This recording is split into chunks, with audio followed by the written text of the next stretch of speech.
School safety has turned into my life's work. We have to make sure that when a kid is in our facility and in our care, that we are doing everything possible to keep that kid safe. When there's an emergency in a school, it's all entities are going to be responding, and so we have to be on the same page and speak the same language so that we can be the most efficient in our responses and make our students and staff as safe as possible. The work that the I Love You Guys Foundation is doing sets people up like me to do that work, and to do that work the best we possibly can. Standard Response Protocol was inspired by the shooting at Platte Canyon High School in 2006. At that time, we were using a crisis response manual that was around 72 pages. All of those 72 pages really came down to 5 distinct actions that you could take in the classrooms. It was lock down, lock out, shelter in place, and evacuate. We've since have now added protocols around hold, and we are going to be changing the lockout protocol to secure. And that was really where the concept of the Standard Response Protocol came from. The Standard Response Protocol is a guide of emergency actions that school staff and teachers and students can use during emergency circumstances. They're able to provide resources that are vetted by experts from all over the country and throughout the world. The origin and the development of the SRP has always had a home in evidence-based information. The intent of going out and talking to our law enforcement partners and our first responders and our teachers and our students was to develop the concepts around what works and why does it work. That at its core is evidence-based research. Unfortunately, as we continue to see acts of violence occur in our schools, and every time one of those happens, we learn something new from that around how to respond to crisis. The I Love You Guys Foundation does a great job in making sure that their processes and their procedures stay current.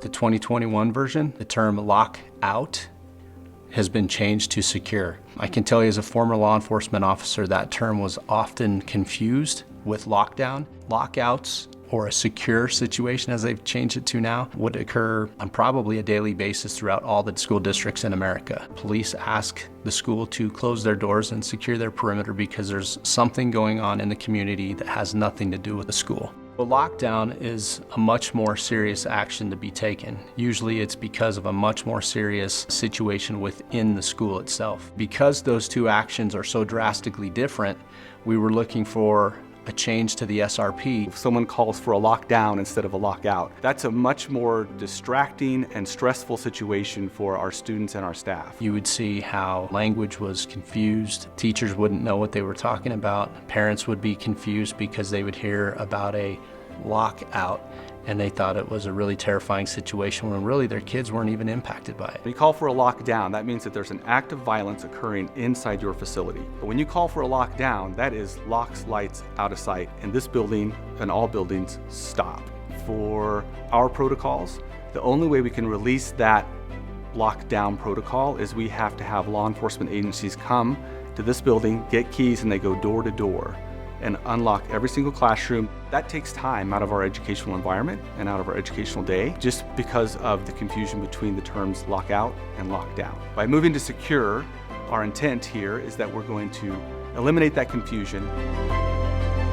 The other change this year is one new action, hold. We could use that hold to say, hey, listen, we're not releasing you out to the hallways. Hold is a good intermediate action. We had a situation where we had a student who was ill in the hallway and that needed medical attention from first responders. For us to be able to say, we are now in a hold, and for students and staff to understand when that bell rings that you're going to stay put in your classroom is a huge thing for us. That is critical for us to be able to get first responders in, respond to the situation, and get first responders out.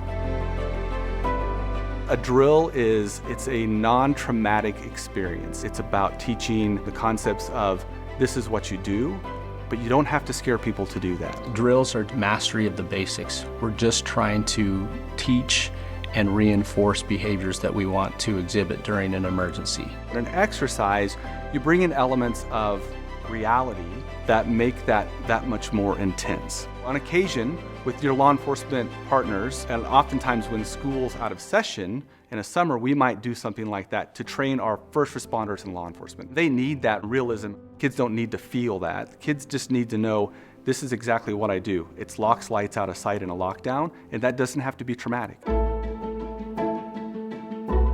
As a Director of Safety and Security, the new SRP changes allow us to be more flexible. It gives us more options, more tools in the toolbox to change the language and to base the protocols off of information that's real time and situations that really occur.